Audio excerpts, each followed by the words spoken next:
like my bear market fund, where it's like, ooh, I think I'm gonna buy hardware next time. And it sounds crazy because I know my first bull run, I was just like Dan had said, buying up whatever I could that was on.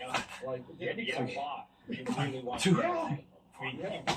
any, it doesn't matter. Any. I want to comment on ROI. Yeah, I think this is really funny at this moment to like even think about ROI. Because these movements move so quick. The thing is, right, if you get so focused in, oh, this is what I'm making today. You just think, well, 30 cents. You say, oh, I'm moving 30 cents today, or I'm making 30 cents. It doesn't matter. Because you move so fast. And too late if you want to jump in. You miss that large movement, right? These movements happen very quickly, and then maybe they'll continue to go up. But you don't want to miss those movements. If you have no market share involved in any way, you're just going to move. You're just going to miss out on everything. No, I agree with you wholeheartedly. I think that, it's almost like in that investor's fear. Like the first time you start really investing in anything, the stock market or whatever it is, you start to see that upcycle. It's like, should I sell? What should I do? And then once you've been through a few cycles, you start to say, okay, I'm going to ratchet out. These are my excess points, 20%, take a profit. Doesn't matter if it's my mining gear or if it's, nodes or whatever it is. These are my excess points. I take that capital off the table, much like you were saying about, putting a nest egg away, so to speak, so you're ready for the next cycle. Yeah. These things, the ebbs and flows of this market is, now one thing I will tell you that's different this time around than I've ever seen before. I think that cycles are getting much quicker. And we're talking like, 2015, 2016, 2017 bull market, 2018, 2019, 2020 bull market, 2021, 21. So I think these cycles are starting to get much quicker, and I think people are going to have to be much more nimble when they're adjusting to these things. So, like, you've got to be ready to move and say, well, I got this correction over here, and yeah, the cars are 3 times what I paid for them. But look, I am mine. 25. I have to be willing to take that hit and say, maybe I carved my rig out and sell half my cars. And now you put capital away, whether it's in fiat or other cryptocurrency or whatever. But I think people got to have to be really quick with this, because I don't think this lasts. I heard the same thing as time was going on. This is crypto becoming more mainstream over the last few years with things going on. I heard the exact same thing, that like this cycle will be short, and I really hope so. No one knows exactly, but it just seems like that definitely. The last thing on ROI is like, I love telling people like right now, ROI is dead, and they can't grasp that, because it's like, I say it's dead because why do you do it? Yeah. Why do you do it then? Yep. There's no ROI. Yep. I'm losing money. Why do I do it? Yep, exactly. That's the question. Well, what do you mean? Like, aren't you in this for the money? It's like, I absolutely am. But when I'm buying hardware right now, I don't look at ROI. And for some people, that concept, like, think of it. Go back a year ago or a year and a half ago, and it was like, we literally, when we bought something, and even as content creator, one of the things we talked about in the videos was like, here's this 3060. Right now, on Ethereum, it will ROI X days. Like, that was like what you looked at. And if it was under 365 days, everybody was like, great, cool. But anything longer than that, you didn't even touch. Now look at it. You can't even look at those metrics. Because you have no clue what the market's going to be like in a month or a year from now. So, the last thing I want to talk about today, guys, is the current crypto right now, January 28th. We're seeing over the last few days, the markets are definitely looking green, which is a blessing. 14. And DJ, what do you get your thoughts? Is this all hypothetical? We don't know anything exactly, but do you feel this is a rally? Do you think this is just a pump? Do you think this is a start of the bull market? What's your thoughts? 17. I think it depends on what the Fed does in February, because everybody is starting to go up. It's starting to go up. It's starting to go up. Definitely in crypto. One. But the Fed will either help us keep going, or they're going to kill the little vibe. So I think it's mostly up to the Fed. Again, I think we're in the bottom stages. I don't know what day is the official bottom. 4. And I'm going to continue to buy. I just like it. 25. What about you? Yeah, I agree with what DJ said. Because ultimately, I think these cycles are much quicker now. 2. I think that there was a lot, with the FTX implosion, the continuing to move through all all the different parts of the market. I think this was an unnatural bear market, by the way, and people might say, no, that's not true. I do. I think it was premature end of the bull market, mostly because of, Genesis, Three Arrows. I mean, the list goes on and on. Celsius. These are the major people who are paper printing BTC and assets on exchange, and then they're pulling the volume. When you take the market makers out of the equation, then you get down to what projects are like really legitimate projects. Because now they don't, they're off the book, so to speak. So, I think this was a premature bear market, but what I think it's going to do is signal the next leg up. So, not investment advice, and God, don't listen to me, right? Because I'm a guy. I have mine. I buy. I hold. I don't trade. I tried trading for years, although I did buy some Tesla the other day. Yeah, let's go Tesla, baby. That's the only stock I own. Wow. Tesla. That's it. Everything else I do back before the correction. But I will say this: I think we're in a much deeper cycle now. I think you're going to see the correction over, and I think the thing that you really have to look at is the telling point. You have nation states that are now getting into budget in crypto and into Bitcoin. You have large institutions that are starting to jump into. They're seeing the highest performing asset in 2021. So I think Flex actually needed. Nobody knows that. But anyway, I think it's going to be a really interesting next several months. And I do agree with what DJ said. Unfortunately, we're still seeing us do whatever the Fed says, and I think you're going to see that eventually decouple. So, I think sooner or later it's just logical that these become two different markets, and it doesn't matter what the Fed says because we're global. So, the less input the Fed has, the better. So, and the more adoption globally, the less this micro piece of, well, it's not really micro because, dollars kind of world currency, but, I think it's going to be much faster. And I think we're in an upcycle right now. I think you could see a real quick snapback and then back up again, but I think this is it, guys. If you didn't buy your Bitcoin at 16.9, which I did, right? I grabbed some BTC. If you didn't buy your Flux at 38 cents, I honestly don't believe, and again, this is my opinion, I honestly don't believe we're going to see those opportunities in a lifetime. And I don't want to hear anybody bitching about it when the price is up. Because that's the next thing you're going to do. Yeah, it's really unique. So, like, a few things you said there, just with where crypto is now, we're seeing more and more. We talked about nation states, but also like even states in the U.S. that we're seeing more and more that are legalizing tender and stuff like that. I think it's going to be really interesting in the next 2 years to see what happens. Because we're having some of these states within the U.S. that are backing Bitcoin significantly in cryptocurrency, and then you have at the federal level, there's more misunderstanding, confusion, and like we want to ban this. More of the proof of work side, but just crypto in general because they put it all in an umbrella. So it's going to be really interesting to see where we end up. We can have states where are like, nope, perfectly legal, and Fed coming. It's going to be, it almost reminds me a little bit of marijuana, where like in some states marijuana is like totally supported, legalized, and then at the federal level it's totally different. So I definitely see crypto going. This is weird legislation level. Also to speak to what you had said there a little bit, looking over the last 2 years, it has almost been this like perfect storm of like COVID, when we had like the quote recession, depending on how you define it, and then on top of that you have everything else that has gone on with crypto, all the bad actors in there with FTX and Genesis and all this that has occurred. It's like everything has worked against us. I mean, it's like how much more in the last year could negatively impact cryptocurrency? I mean, can it get any worse? I mean, I hate to say it, but and so I do agree with you guys that I feel like we're really at that bottom. Now, as a enthusiast, I get excited when I see pumps like this, but then as a realist, I'm like, all right, calm down a little bit, don't go too crazy. Because just like, you could say it could be an ebb and flow. This could be a quick pump, and then we could be right back down next week.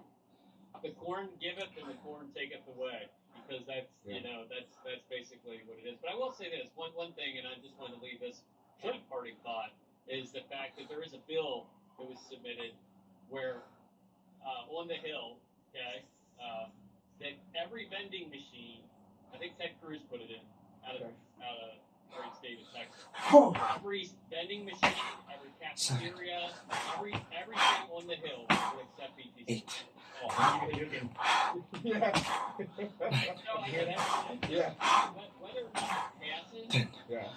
it is a huge momentum builder. 1. For the entire, ecosystem. Because I mean, 2. could you ever imagine? You guys have been in it for a while. You've been this is 3. fair market. But, I mean, even in the past year and a half, 4. 2 years, I never in a million years would think thought that we were hearing 5. nation states talking about allowing 6. I mean, this is crazy shit. We're 7. never gonna. This is the .com boom when everything is going up right now. This is it, guys. We're there. Always wanted to be there. 9. We're here. So this is good adoption. 20. Yeah, I'm hoping to see more of the U.S. on the adoption side faster. I mean, if it's a good 21. example, I mean, when you see Russia all of a sudden, making moves in the crypto space, but then on the flip side, over the U.S. where there's so much hesitation, it's like, man, is the U.S. going to miss the boat here? Because they're too tied up in the legalization of things to the point where, like, Russia is fully supporting it, and then you have us on the other side of things. So, no, I agree. I think there's lots of opportunity. So, DJ, last thought. Someone comes to you today and says, hey, I'm looking to buy this mining hardware. Are they crazy? What do you tell them? Which hardware? Should I give them a suggestion? What are your thoughts if they want to invest a significant amount into hardware right now? Love it or hate it? Depending on their electric, I love it. Oh, okay. Good thought. But here's the thing. I'm sorry to go off track. The thing is, even if you have high electric like me, 17 cents, you can get it hosted. That's what I've been doing with all my ASICs. I'm at 17 cents. I said, let me hit up Terra Hosting. I sent them my email. I sent my team to somebody else. You can get people, you can find people 7 cents, 10 cents, 9 cents, whatever works for you. Don't just think you have to do it. The electric rate is not good. The options are there. You can pay for it. You absolutely have to. I love it. Cool. All right, on your side, Dan. Someone says, hey, I want to spend all this money to build these GPU mining rigs. 3. Flux. Go for it. I love it. 4. Yeah, I mean, I'm back in the mining business. Yeah. 25. So, I mean, that tells you something about 1. the opportunity. I'm the old 2. man, the sales guy, right? That has the experience. And when I look 3. at something and say, that's a good opportunity to pass it, 4. then I would say anyone else, I'm not investing. But 5. most of the time, it's not win. You know what I mean? If you get into it and get 6. exposure, now's the time to mitigate your risk. 7. So you're going to get things cheaper. Ha! Expand on your opportunity, 8. get a little bit more, sell that mining equipment or sell whatever it is that you have in the upcycle, and you just kind of work on it. So, yeah, 10. I'm all about it. 100%. Proof of work is alive and healthy. 11. Yeah, I agree with you.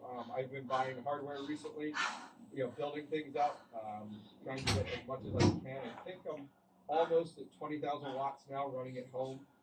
So really pushing it. Yeah. Wow. Yeah, my shed is maxed out right now, so I'm building out my garage. Shit's out in the backyard glowing. I started buying, I started to invest and buy more expensive but quieter power supplies for a lot of the ASICs and stuff like that, just to kind of keep it a little bit quieter, because I think I measured it's like 19 feet from my neighbor's home themselves. So I'm like, all right, I gotta keep this quiet. But yeah, I mean, I'm the last person. If you're concerned or questioning should we do it, I'm gonna say go for it. Prices are amazing. Now's the best time to do it. Yields are pretty good. Chase after it. But it's set it, forget it. Don't think you're gonna cash out tomorrow, next week, next month. It is like if you're buying hardware now and you're into mining right now, you should be into it for the long haul. You shouldn't be thinking you're gonna cash out every day and every week and every month. But cool. Well, we'll go ahead and wrap things up there. DJ and Dan, I really appreciate you guys joining me today to chat through this. Everybody who is listening and made it this far, leave a comment down below. We probably touched on something that you're interested in. If questions, comments, feedback on, leave a comment directly down below. I'll link to both these guys' Twitter. They're super active on Twitter. And also DJ has a YouTube channel. Go check them out. 14. Far better content creator than I am. So make sure you guys subscribe.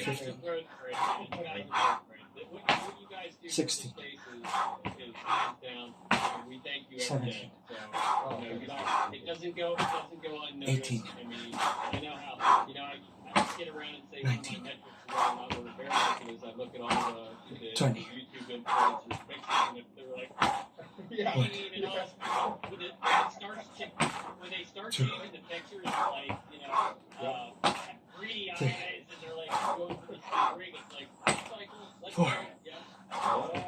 That's one way to mention it. Definitely one way. Well, guys, for myself, Dan, and DJ, we appreciate you guys joining us today. We'll see you guys next time. Take care. Thank you, guys. See you. Over the last 12 months, I've been working with a handful of designers on a special project, and I'm excited to announce that that project is now live.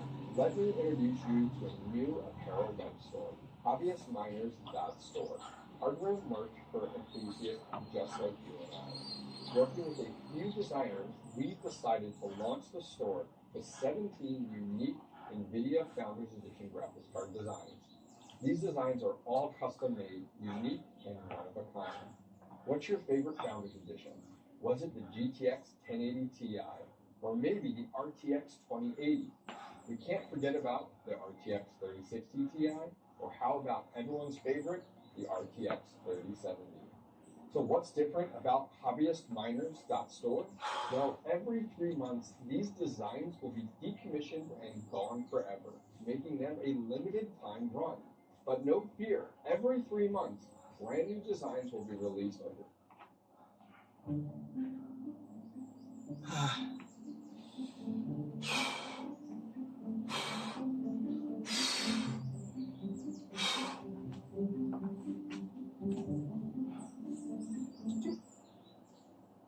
This video is sponsored by Card Kingdom. You can visit their store by using my referral link in the description below. Hi everyone, I'm Nitsa Hone, and today is Saturday, and that means it's time for Nitsa Notes, my weekly vlog series about limited magic. We are in the very early stages of Phyrexia All Will Be One. So far, I've just done a handful of drafts during the early access event. I've also, of course, done all of my set review. Pre-releases are this weekend, and it'll release on Arena later in the week. As usual, in the super early stages of a limited format, I like to do a rundown of the best commons and uncommons in each color. This is kind of a Cliff's Notes version of my set review, which is obviously like 4 hours long or whatever. It's sort of a way to look at the big highlights in each color, and of course, commons and uncommons are the most important cards in limited. We'll also do a crack-a-pack at the end of the video, talk about a pack-one-pick-one scenario in this brand new format. Let's dive in now, though, with a look at the best commons and uncommons in each color in Phyrexia All Will Be One. We'll start with white, where I think the third best white common is Duelist of Deep Faith. This format is a pretty aggressive one, and Duelist of Deep Faith is a great 2-drop that's difficult to block, and it has one of the key mechanics in the format, Toxic. It is one of the better commons and uncommons you can play on turn 2 in this format. The 2/2 first strike is pretty much relevant all game long. It's really good with tricks, it's really good with equipment. It just overlaps into basically every white deck in the format and performs really well. The second best white common is Planar Disruption. This is, an upgraded pacifism effect that shuts down a wider variety of cards entirely because it turns off their activated abilities now. It still has some downsides. There's some bounce in this format at lower rarities. There's some sacrifice in the format at lower rarities, and that always makes Planar Disruption a little worse, but it is still a premium removal spell and a card you can take pretty highly. And at number 1, I have Basilica Shepherd. A 5-mana 3/3 flyer that adds these 2 mites to the board is big. The blue-white deck has all these triggers when artifacts enter the battlefield. You can often play this, and it has this big immediate impact on your creatures who can already attack. Because of those triggers, they've also got Toxic, so they fit into the Toxic sort of aggro decks. This just gives you a lot for 5 mana. And I think the best white uncommon is Ossification. This thing is an incredible removal spell. Lets you exile creatures or planeswalkers for only 2 mana. It is an aura, it's an Oblivion Ring style effect. So if your opponent can deal with it, they get the thing back, but even if they do, that's the worst case scenario and you've disrupted them significantly, there's not much of a downside that comes with the fact that this can only enchant basic lands, or that it enchants a land in general.